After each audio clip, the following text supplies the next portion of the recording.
Welcome to the Big Picture Film Club. As part of the UK-wide screening of Buck and the Preacher, it's a privilege and an honor to be joined by producer, actress, director, educator, activist, Gina Belafonte.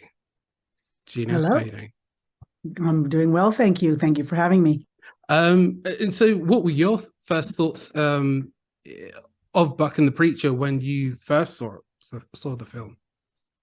Well, before I saw the film, I actually was on set when they filmed it. Oh, wow. It was filmed during the summertime in Durango, Mexico.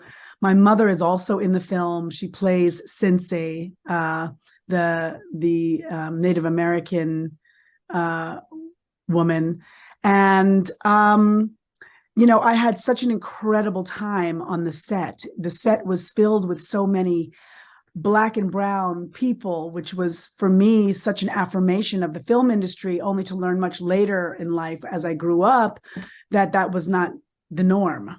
There was an original director, and he was not working out, and so my father and Sidney Poitier were producing the film as well as starring in it, and then quickly they realized that Sidney really should take the helm and just direct it, and so he did. And it's such a great buddy flick. It's such a great way in which to tell a story of two men who come together later in life, who form a bond and a friendship and a loyalty, and to set it in the sort of emerging West after the Civil War, and showing the alliances between Black and brown people during that time, and also showing some of the things that people that fought in those wars need to be accountable for. So when I saw it on the big screen, I was just completely mesmerized by it. I thought it was amazing, but it was also a really interesting feeling to have been on the set and then watching the film for me as a young person. There were things that I remembered. There were multiple takes, of different scenes that I remembered. And the thing that was just very overwhelmingly clear was that everyone on set was really happy to be there, and they felt very purposeful.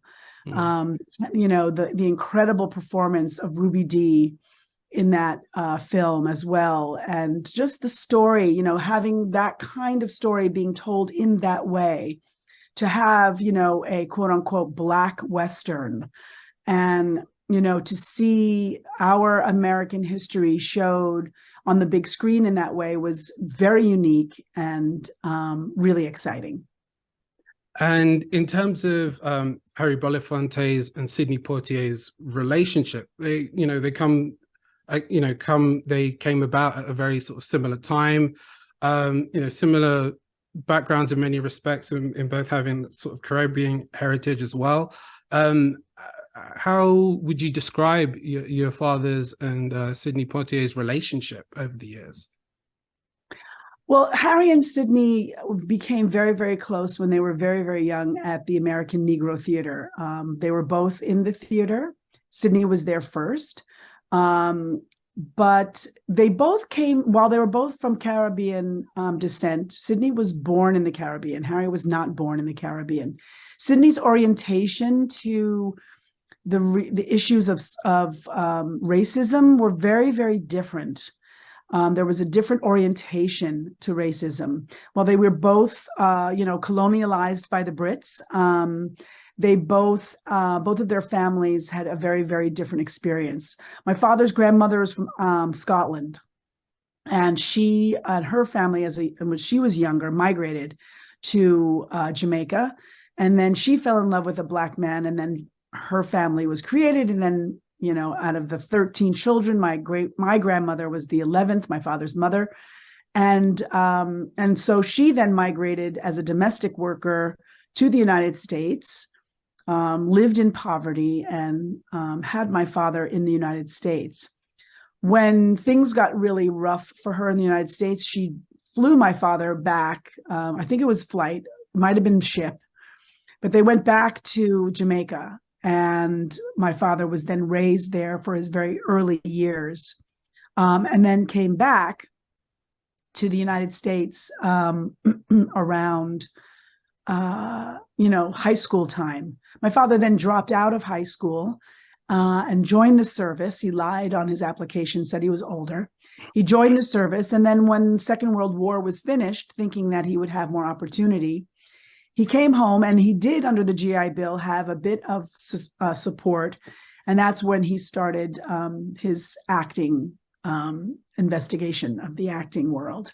And this is where he met Sidney.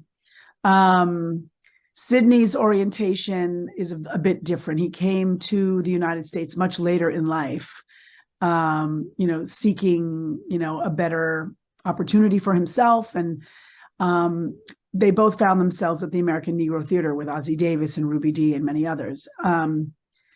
So my father and Sidney, they were best of friends all throughout their years. And as, friends have challenges that they come up against. And my father's, so as I stated, my father's political orientation to the United States and racism was very different than Sidney's. And I think in a lot of ways, my father influenced Sidney in his participation in the civil rights movement.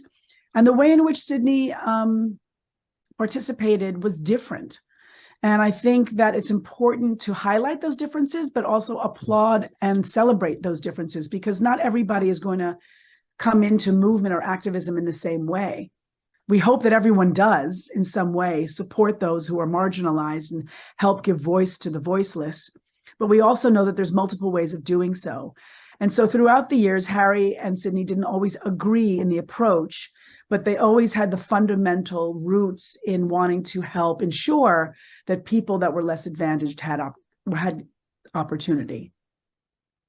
And given now that it's almost 50, well, yeah, it would be coming up to almost 50 years since Buck and the Preacher was released. I guess, what does that tell you, or inform, or should inform rather, the audience about the sort of impact of this film and the longevity of this film, 5 decades on?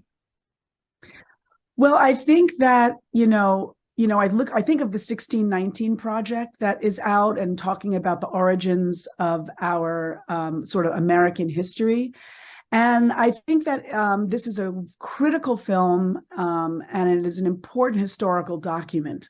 I think that it is important not only because of the nature of who is at the helm of this film, who was making the decisions about the casting, who was making the decisions about the writing, who was making decisions about the cameras, but also I think it's important because of the kinds of jobs that it created at that time in the industry, and how important it was for Black people to have the opportunity to show themselves in ways that were three-dimensional and that were not just of a specific type.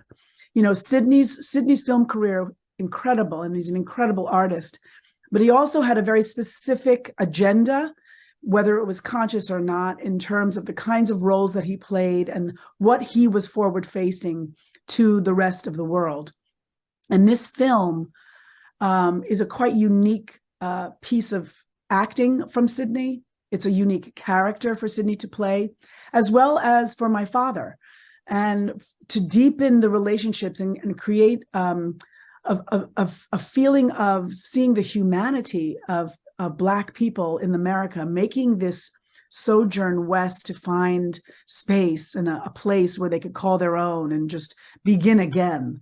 And I think that this is an ongoing struggle for people who find themselves displaced from their home of origin, and displacement is, something that American people know well.